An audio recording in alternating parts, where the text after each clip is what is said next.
myself Manav Bhinde, founder of MBA Maggiwala and motivational speaker. आज की हमारी स्टोरी कुछ ऐसे स्टार्ट होती है। जो विक्की रॉय थे, उनके जो फादर थे वो फाइनेंशियली एकदम अनस्टेबल थे। उनके पास पैसे कमाने का कुछ सोर्स नहीं था। वो दिन के मुश्किल से 15 से 20 रुपए कमाते थे, जिनके उनका खाली घर चलता था, लाइवलीहुड चलता था। बाकी उनके पास कोई पैसे नहीं थे कि वो उनके बच्चे को एजुकेशन दे पाए या आगे उनको पढ़ा पाए। विक्की रॉय के फादर का ये ड्रीम था कि उनका जो बच्चा है विक्की रॉय, उसको वो एकदम बेस्ट एजुकेशन दे और उनको वो आगे बढ़ाए।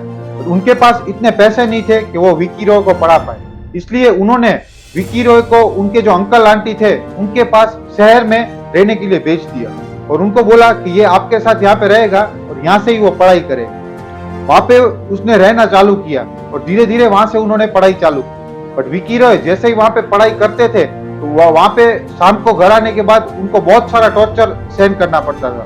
तो छोटी छोटी चीजों में उनको जो अंकल और आंटी है और उनके जो ग्रैंड पेरेंट्स है वो उनको मारते थे। छोटी छोटी चीजों में उनको टॉर्चर मिलता था। ये लाइफ बिल्कुल ऑपोजिट थी जो उनके फादर को चाहिए थी। उनको फादर को चाहिए थी कि विक्की जो है उनकी ऐसी लाइफ हो कि वो अच्छा सा एजुकेशन करे, वहां पे शांति से रहे और आगे बढ़ पाए। उनकी जो लाइफ थी वो एकदम ऑपोजिट हो चुकी थी। वो आगे भी नहीं पढ़ पा रहे थे और उनको यहाँ पे बहुत सारा टॉर्चर सहन करना। एक दिन विक्की रॉय एकदम परेशान होके उनके जो अंकल के पर्स में से थोड़े से पैसे चुरा के वो दिल्ली भाग गया। उसने दिल्ली भागने के बाद जैसे ही दिल्ली रेलवे स्टेशन पे वो उतरा, इतना भीड़ भाड़ वाला एरिया देख के जैसे ही वो नीचे उतरा, वहां पे उसके आंख में से आंसू आ गए और वो रोने लग गया। तो साइड में बैठ के वो रोने लगा कि इतनी बड़ी भीड़ भाड़ वाली जो शहर है उसमें मैं पैसों के बिना क्या करूंगा। वहां पे कुछ बच्चे ऐसे थे उनकी एज के, जो वहां पे जो बोतल्स आती है पानी की, ऐसा रैक पिक कर काम करते हैं कि जो खाली बोतल्स है वो भर के उनको वापस बेच देते। वापस खाली हो जाए वो बोतल को ढूंढ के वहां पे गार्बेज है उनको इकट्ठा करके वापस बोतल भर के रेलवे स्टेशन पे बेच देते। तो वो बच्चों ने उनको उनके ग्रुप में ज्वाइन कर लिया और विक्की रॉय ने वो काम एज अ बैग पिकर शुरू कर दिया। वो वैसे ही खाली बोतल लेके भरते थे और पानी बेचते थे। धीरे धीरे थोड़े दिन गए, उनको विक्की रॉय को लगा कि नहीं, ये काम मेरे लिए नहीं है, मैं ये काम के लिए नहीं बनाऊंगा, और उन्होंने वो जॉब क्विट कर दी। और उसके बाद वो फिर से नई जॉब ढूंढने लग गए और वापिस वो एक छोटे से ढाबे में जॉब लगा उनका। और ढाबे में एज अ डिश वॉशर उनको बर्तन साफ करने के लिए वहां पे रखा गया। और उनको वहां पे बर्तन साफ करते करते एक दिन वहां पे एक आदमी आया और आदमी ने देखा, बेटा तुम्हारी पढ़ने लिखने की उम्र है, तभी यहाँ पे तुम ये बर्तन क्यों साफ कर रहे हो, तुम यहाँ पे क्यों काम कर रहे हो, अभी पढ़ाई लिखाई करो। तो उन्होंने विक्की रॉय ने पूरी उनकी स्टोरी बताई।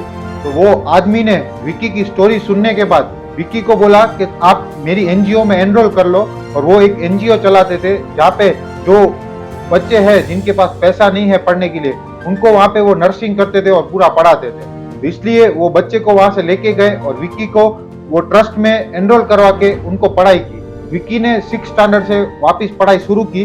10th तक उन्होंने पढ़ाई की।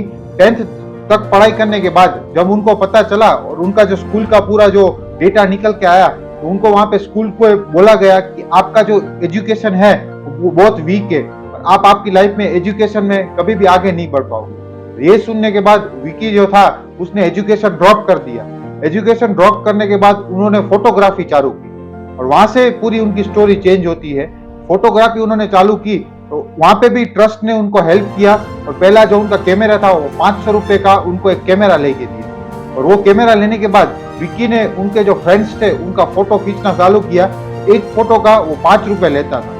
धीरे धीरे ऐसे ही उनका फोटोग्राफी जो करियर था वो स्टार्ट होते गया। धीरे धीरे एनजीओ ने विक्की को जॉब दिलाने में भी हेल्प की और उनको एक जगह पे जॉब मिली जहाँ पे 3000 रुपीज पर मंथ उनको सैलरी मिलती थी। और ट्रस्ट ने उनको इतनी भी हेल्प की कि उनके लिए उनको नया कैमरा लेना था जो 28,000 रुपीज का था।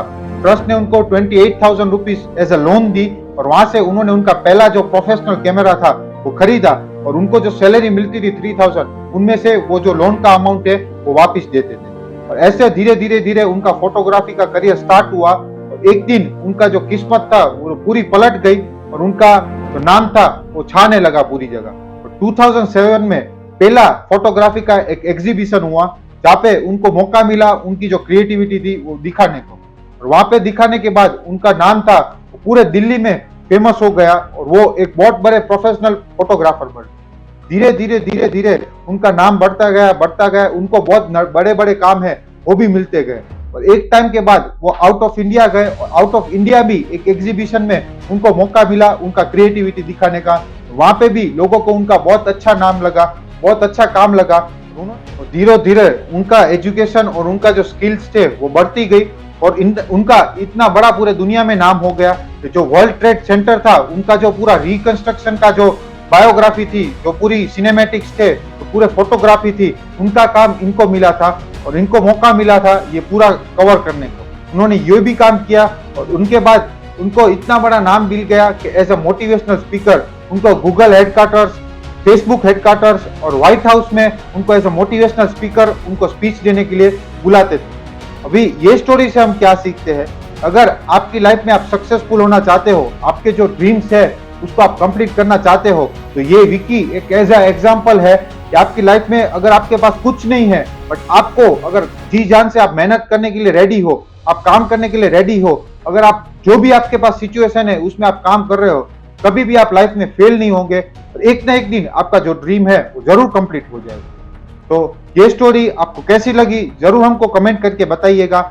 ऐसी डेली स्टोरी सुनने के लिए हमारे चैनल को सब्सक्राइब कर दीजिए और अगर आपने हमको इंस्टाग्राम पे फॉलो नहीं किया, नीचे आपको आईडी दिख रही होगी, डिस्क्रिप्शन में आपको लिंक मिल जाएगा, वहां से आप हमको फॉलो कर सकते हैं। Thank you so much. कल मिलते हैं एक नई स्टोरी के साथ।